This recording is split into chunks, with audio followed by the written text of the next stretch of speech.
Hello. Hey, Good to how are see you? you. Good to see you. Well, big match Well, this tonight. are What's that? Just saying, a big match tonight for the franchise. How special is it to welcome Barcelona and play with them? It's an honor. I mean, I believe they're the best team in the world. Their style of football is something that I've been saying we want to emulate. It takes years. And we were just honored that we could play with them on the same field. I thought that first half was outstanding. It was 2-2. We scored 2 goals. We decided to press them. Not many teams press Barcelona the way I think we did. Everyone sits back, and there's a reason why they sit it back because of how talented they are. But I was really happy with our team's performance in that first half. And then in the second half, a great opportunity for some of our younger players to come in and play against these world stars. So I think some of them were a little bit in awe at first, and it's like, wait, hey, we're playing on the same field as these players. But it was just great to see all the way around, and just very thankful for the opportunity from Barcelona, from our side, bringing it together and being able to provide an incredible experience for our fans. Right, and with the addition of Abby, was it special to see her take the field tonight and be in front of her home crowd? Oh, yeah. I mean, I also believe she's one of the best center backs in this league, and she brings a little bit of this calmness and an understanding of our style of football. But she also has the athleticism, right? So she's got a little bit of everything, and her leadership and her just who she is as a person is going to help this franchise for many years to come. And we threw her out there right in the first half so she could get a run in with some of our players, and I thought she did very well. So we're excited to have her now for Friday night. You've known her for a long time, right? Yes, so my wife and I coached her since she was 12 years old. Or 11 or 12. So we've known her for a very long time, and we just, more importantly, like I said, she's a great footballer. But we know who she is as a person and how she treats others, and then the respects that follows her, and she's just a great human. What do you guys get out of a match like this? You had the loss at Utah Friday, quick turnaround of all of Barcelona for a quick turnaround. But talk about what you get out of a night like tonight, going back into league play in a couple days. So one of the things that we will discuss now in the next couple of days about this is the style of football. So if you can see, they're not rushing things. They're just passing it. Sometimes it seems like they're not going anywhere, but it's because you're moving the defense, and it's just touch. And we're trying to play this 1-2 touch rhythm ourselves, but it's a bit foreign in this country. It really is in the U.S. because we have so many great athletes that we just want to go forward all the time. Well, you could see that they've got great physical qualities, but they're just patient, they're composed. They move the other team around, our defense, by just passing 4, 5, 6 yard passes, right? And I'm like, okay, let's learn from that.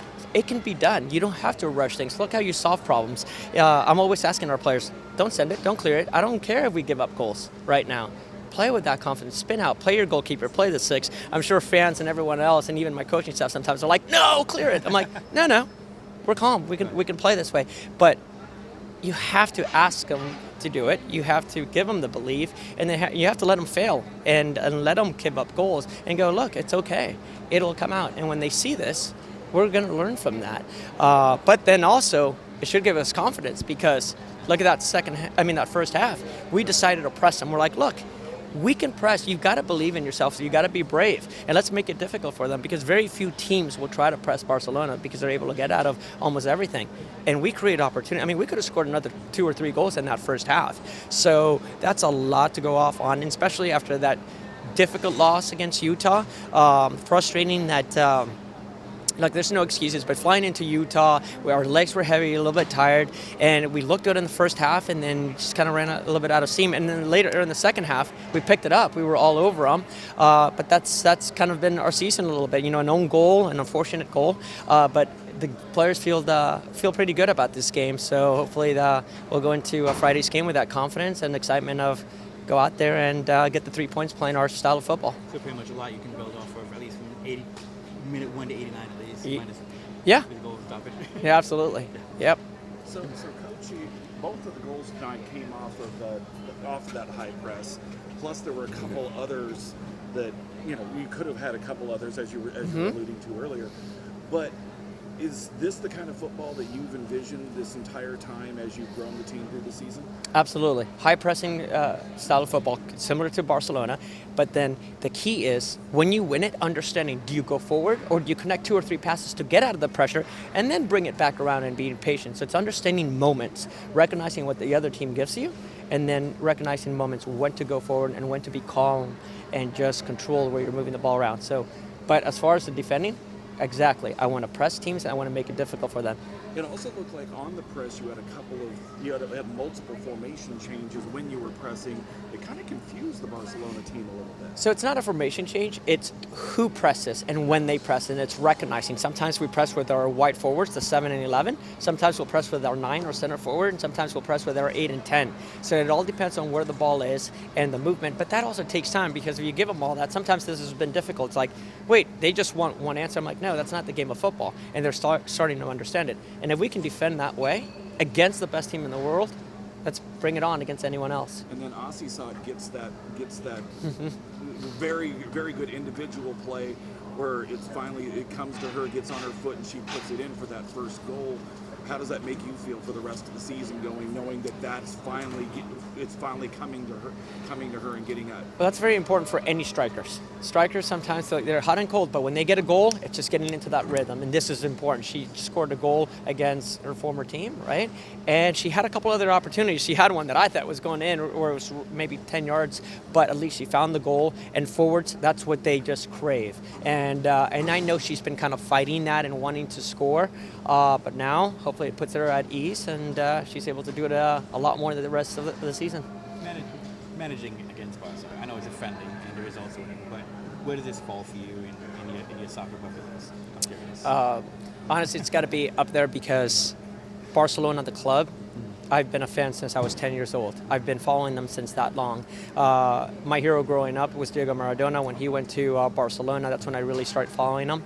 And ever since, I've fallen in love with their style of football. But not only their football, it's who they are, how they treat people. Their culture and how they do things.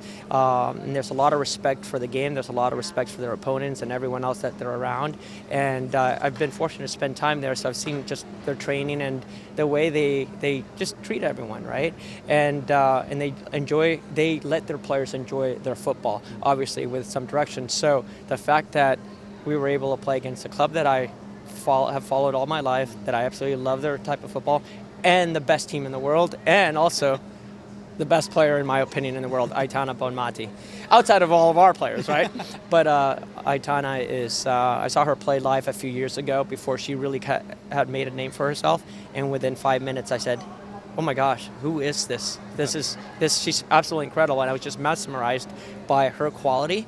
And then within that next year, she just took off. And it was really nice that I saw her at the beginning. And it's great to see how much success she's had. Pivoting backwards for a second, just talking about the style of football. Yeah, thank you. When it comes to the style of football, how would you say Abby factors into the style you guys want to play? So, again, she has the understanding of the football we want to play. She's composed, she's calm, she's really comfortable on the ball, but she can also understand the moments to play that longer ball. She has the ability to play a 60-yard ball like maybe no one else in this league can, right? But she can also play that 10-yard ball that's right to the right foot or the left foot, depending on where the player needs it. So she understands moments really well. She's comfortable on the ball, and she's also a very good defender. She's great in the air. She can track back. She can tackle. She's brave. She just brings a little bit of everything for us, and we're excited to have her. Thank you. Thank you. Question, sorry. You brought up, being able to bring in the younger players for the second half. What did you see from them, and what did you take away?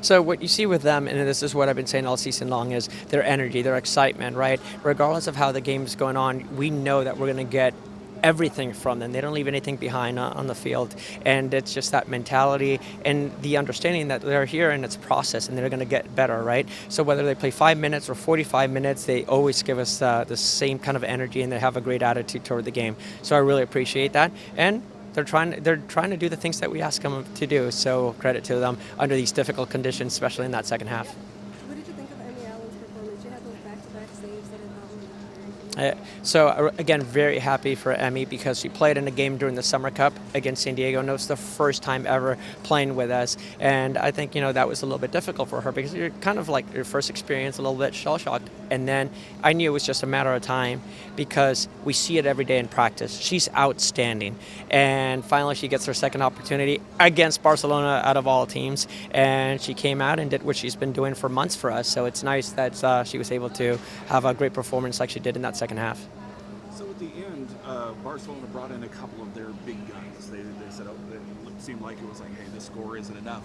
And except for really a couple of uncontested shots at the end, I think, well, how do you feel that the players that you were giving more opportunity to, seeing what happened in the second half, how do you think that they held up against a team that really has that much firepower?